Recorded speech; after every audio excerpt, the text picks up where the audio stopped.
नमस्कार मित्रों, Etawah study point में एक बार फिर से आप सभी का स्वागत है।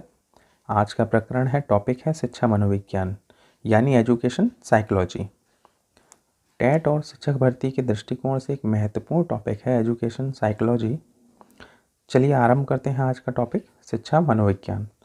उससे पहले अगर आपको वीडियो पसंद आए तो लाइक कीजिए, सब्सक्राइब कीजिए और मित्रों के संग शेयर कीजिए। चलिए शुरू करते हैं आज का टॉपिक शिक्षा मनोविज्ञान। शिक्षा मनोविज्ञान मनोविज्ञान की एक महत्वपूर्ण शाखा है। शिक्षा मनोविज्ञान दो शब्दों के संयोग से बना है। एक शब्द है शिक्षा और दूसरा मनोविज्ञान। शिक्षा का संबंध जहां मानव व्यवहार के परिमार्जन से होता है, जबकि मनोविज्ञान का संबंध मानव व्यवहार के अध्ययन से है। जैसा कि पिछले अध्याय में हम लोगों ने देखा था, शिक्षा का संबंध होता है मानव व्यवहार का परिमार्जन करना। Education is the modification of behaviour. और मनोविज्ञान का क्या अर्थ होता है? मानव व्यवहार का अध्ययन करना। ठीक है, चलिए आगे चलते हैं, देखते हैं। मानव व्यवहार को उन्नत बनाने की दृष्टि से जब व्यवहार का अध्ययन किया जाता है तो अध्ययन की इस शाखा को शिक्षा मनोविज्ञान के नाम से संबोधित करते हैं। एक बार फिर से देखते हैं। मानव व्यवहार को उन्नत बनाने की दृष्टि से व्यवहार का अध्ययन किया जाता है तो अध्ययन की इस शाखा को हम क्या कहते हैं? शिक्षा मनोविज्ञान के नाम से संबोधित करते हैं। अतः कहा जा सकता है कि शिक्षा मनोविज्ञान शैक्षणिक परिस्थितियों में, कब? शैक्षणिक परिस्थितियों में मानव व्यवहार का अध्ययन करता है। शिक्षा मनोविज्ञान क्या है? शिक्षा मनोविज्ञान शैक्षणिक परिस्थितियों में मानव व्यवहार का अध्ययन करता है। तो एक क्वेश्चन यहाँ से ही बन सकता है, पूछ सकता है, शिक्षा मनोविज्ञान मानव व्यवहार का अध्ययन किन परिस्थितियों में करता है? तो शैक्षणिक परिस्थितियों में। चलिए आगे चलते हैं। अब हम इसको देखते हैं एक फिगर के माध्यम से। देखिए, शिक्षा मनोविज्ञान है, एजुकेशन साइकोलॉजी है। ये दो शब्दों से मिलकर बना है, एक शिक्षा और दूसरा मनोविज्ञान। जहाँ पे शिक्षा क्या है? मानव व्यवहार का परिमार्जन। और मनोविज्ञान क्या है? व्यवहार का अध्ययन। तो इन दोनों ही शब्दों को अगर हम जोड़ेंगे तो यहाँ पे निकलेगा व्यवहार के परिमार्जन के लिए, व्यवहार के परिमार्जन के लिए व्यवहार का अध्ययन। पर कब? शैक्षिक परिस्थितियों में व्यवहार का अध्ययन। तो इसको हम कहते हैं शिक्षा मनोविज्ञान यानी कि एजुकेशन साइकोलॉजी। चलिए आगे चलते हैं, देखते हैं।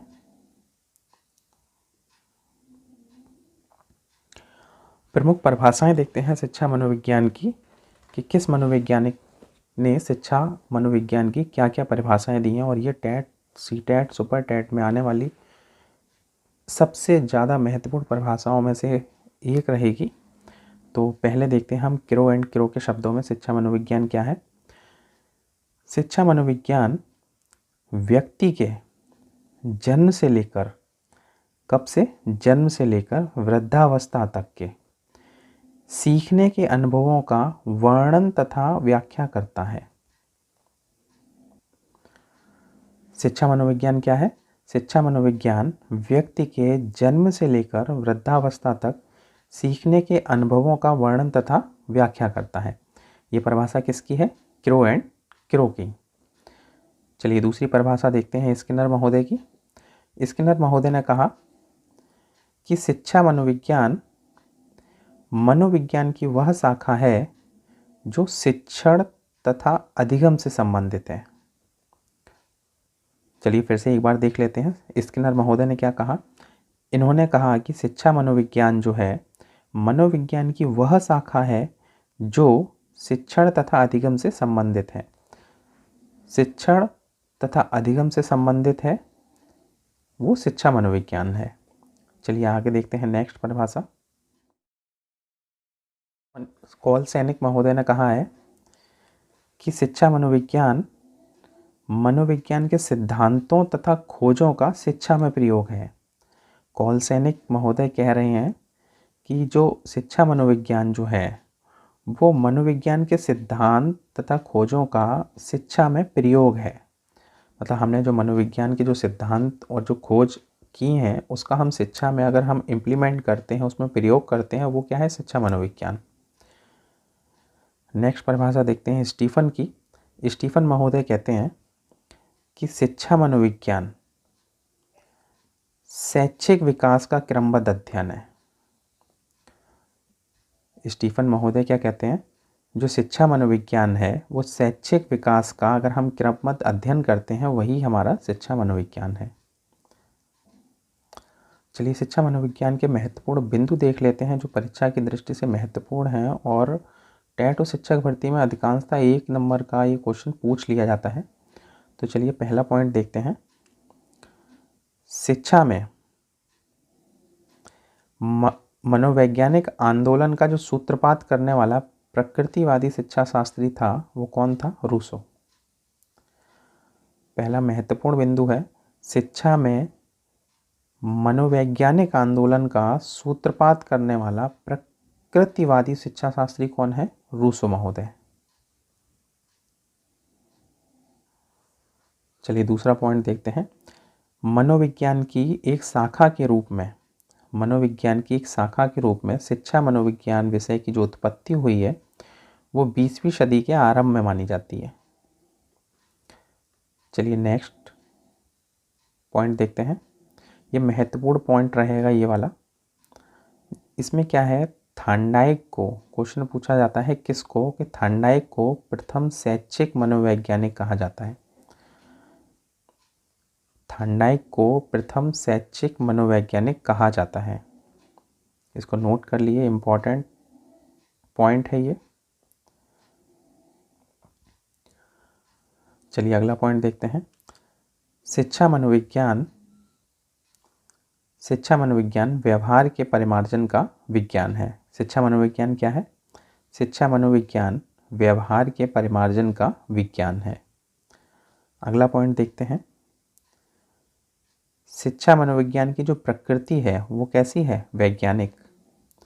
एक प्रश्न पूछा गया था, वो था कि शिक्षा मनोविज्ञान की प्रकृति कैसी है? शिक्षा मनोविज्ञान की जो प्रकृति है वो हमारी वैज्ञानिक प्रकृति है। इसको नोट कर लीजिएगा, याद कर लीजिएगा। चलिए चलते हैं अगले पॉइंट की तरफ। शिक्षा मनोविज्ञान में शिक्षार्थी का स्थान कैसा है? सर्वोपरि।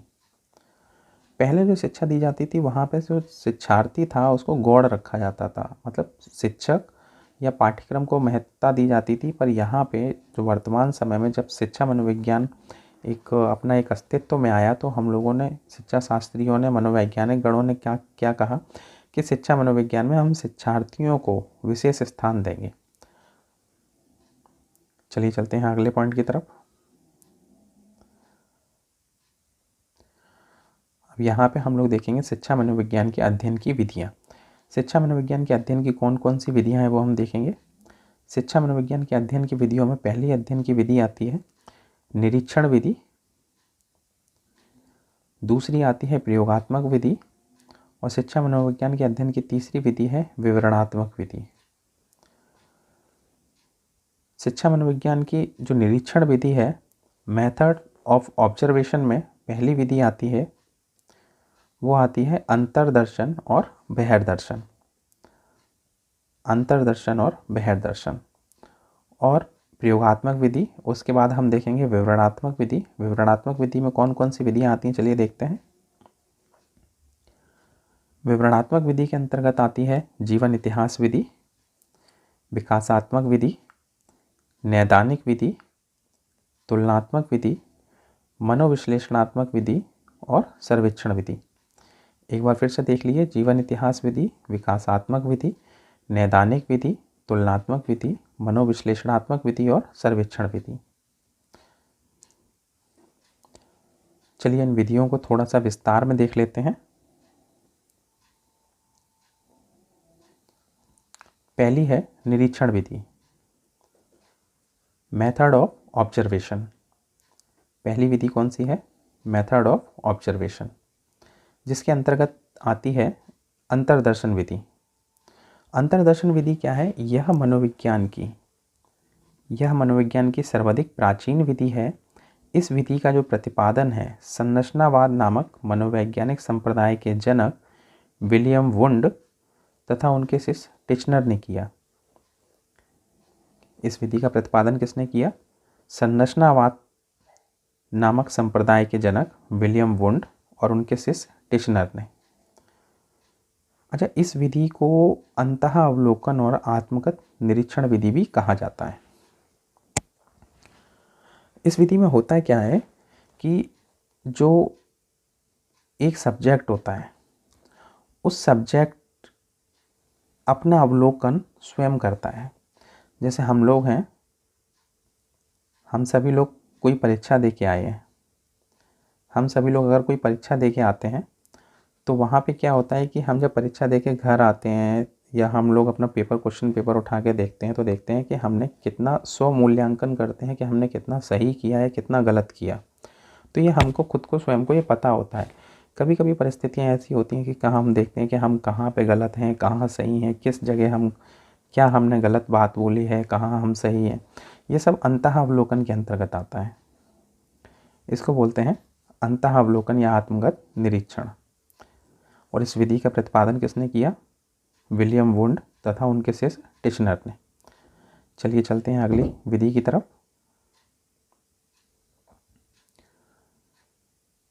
अगली विधि है बहिर्दर्शन विधि। अगली विधि कौन सी है? बहिर्दर्शन विधि।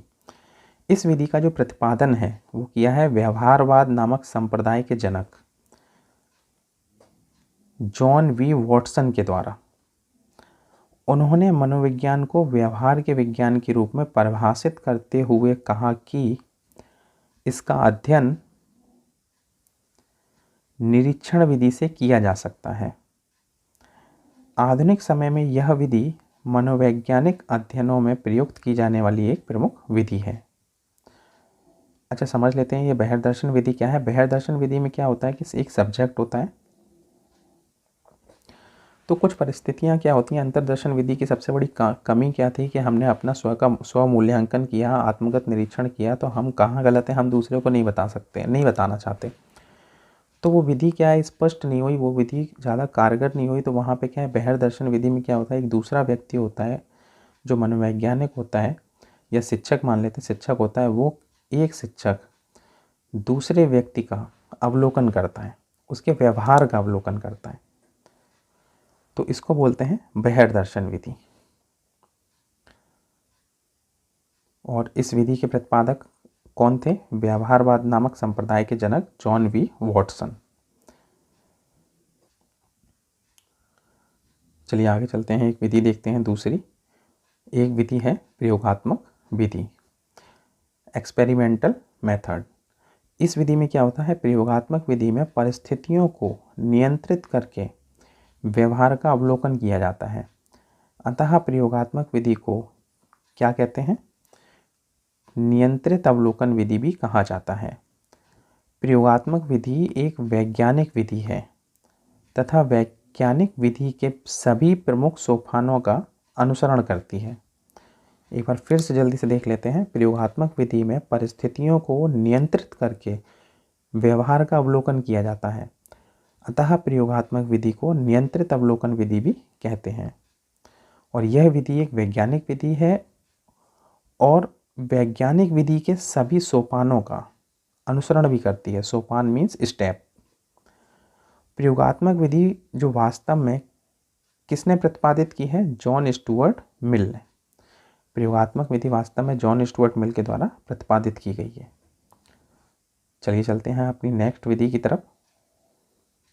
अगली विधि है विवरणात्मक विधि। विवरणात्मक विधि के अंतर्गत हम देखेंगे पहली जीवन इतिहास विधि, केस हिस्ट्री मेथड। इसमें क्या होता है, कभी कभी मनोवैज्ञानिकों को किसी विशेष व्यक्ति, उसका वंश या वर्ग विशेष की विलक्षणता तथा समस्याओं को जानना होता है। तब मनोवैज्ञानिक प्रायः जीवन इतिहास विधि का प्रयोग करते हैं। जिस व्यक्ति की विलक्षणता का मनोवैज्ञानिक अथवा शैक्षिक अध्ययन किया जाता है वह कोई भी हो सकता है, जैसे मानसिक रोगी हो गया, झगड़ालू हो गया, प्रतिभाशाली बालक हो गया, समाज विरोधी कार्य करने वाला हो गया या समस्यात्मक बालक हो गया आदि, इनमें से कोई भी हो सकता है।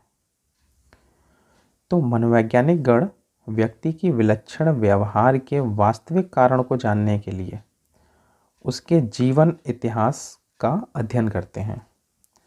अब जीवन इतिहास का अध्ययन कैसे किया जाता है, तो उस व्यक्ति के माता पिता या उनके भाई बहन या पड़ोसियों से या संबंधियों से, उनके मित्रों से या अध्यापक आदियों से उस व्यक्ति के द्वारा विगत में किए गए क्रियाकलापों के संबंध में विस्तृत जानकारी एकत्रित करता है।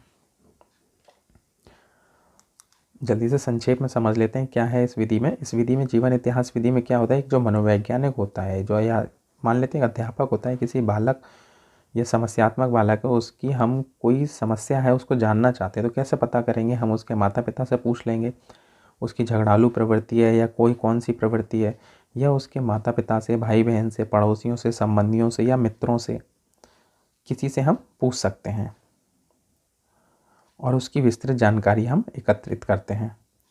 चलिए चलते हैं अगली विधि की तरफ, विकासात्मक विधि। विकासात्मक विधि, इस विधि में क्या होता है, विकासात्मक विधि में यहाँ पे विधि है, विकासात्मक विधि को जेनेटिक विधि भी कहा जाता है। इस विधि के अंतर्गत व्यक्ति के विकास का क्रमबद्ध अध्ययन किया जाता है। नोट करिए, इस विधि के अंतर्गत व्यक्ति के विकास का क्रमबद्ध अध्ययन किया जाता है। मनोवैज्ञानिक जन्म से लेकर प्रौढ़ावस्था तक व्यक्ति के विकास के विभिन्न पक्षों से संबंधित सूचनाएं एकत्रित करता है तथा उसका विश्लेषण करके व्यक्ति के विकास पर उसके वंशानुक्रम तथा वातावरण के प्रभाव को देखता है। एक बार फिर से देख लेते हैं, विकासात्मक विधि को जेनेटिक विधि भी कहा जाता है। इस विधि के अंतर्गत व्यक्ति के विकास का क्रमबद्ध अध्ययन किया जाता है।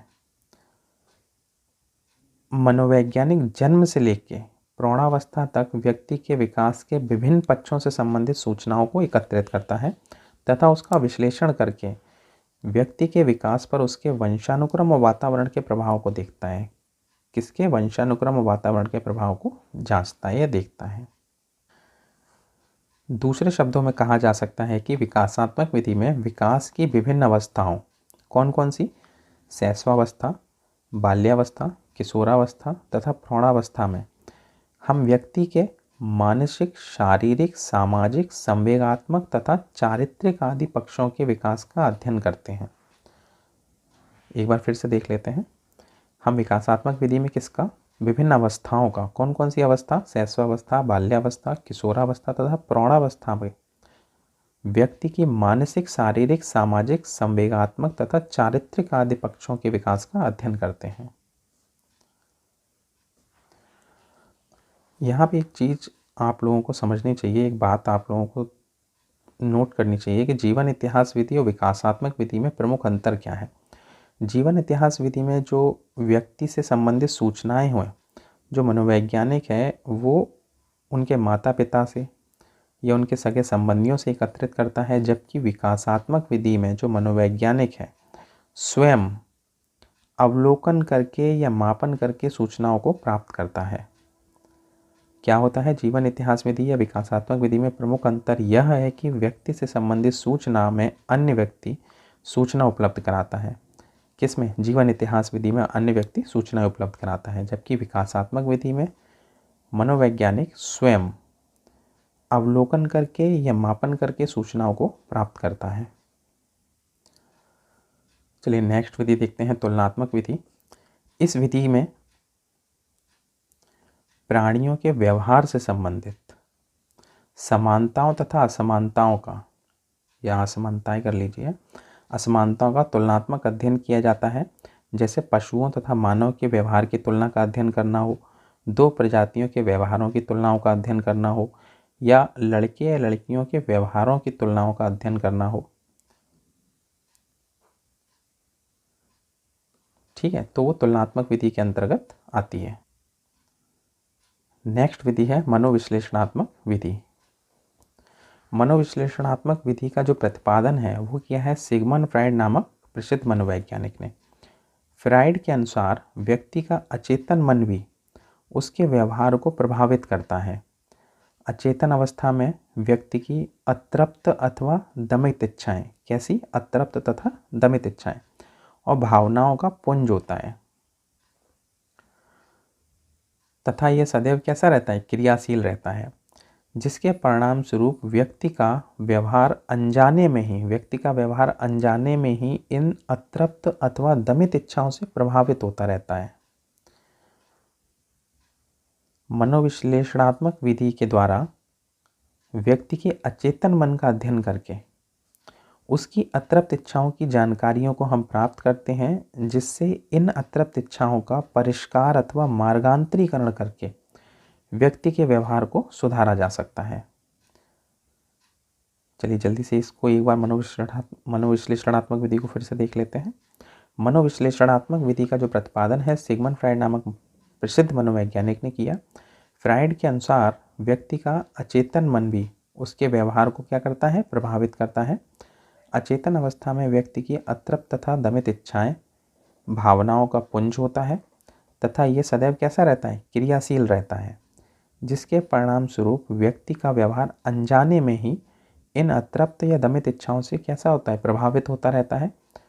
मनोविश्लेषणात्मक विधि के द्वारा व्यक्ति के हम अचेतन मन का अध्ययन करते हैं और उसकी जो अतृप्त इच्छाओं की जानकारी होती है उसको प्राप्त करके उनकी अतृप्त इच्छाओं का हम परिष्कार या मार्गांतरीकरण करके व्यक्ति के व्यवहार को हम सुधार सकते हैं।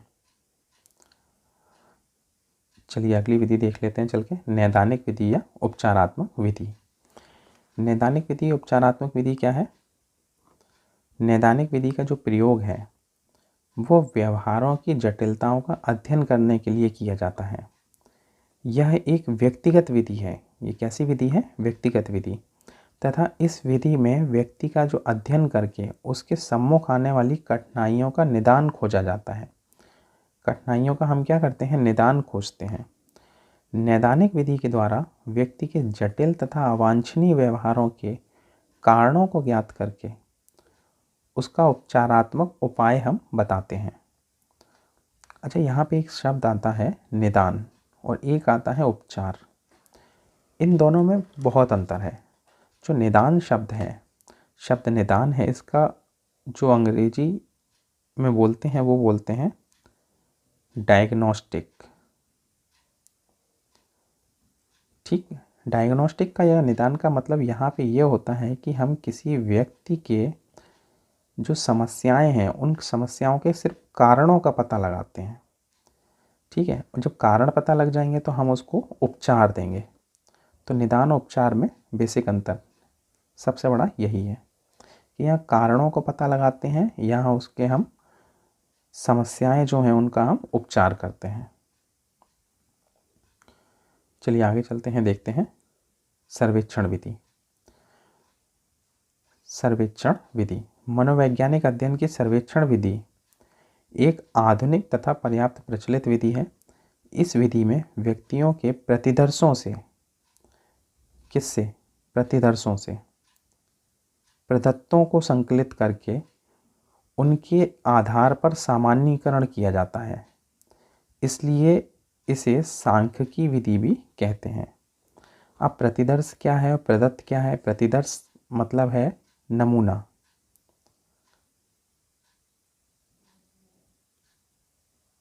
और प्रदत्त क्या है? डाटा।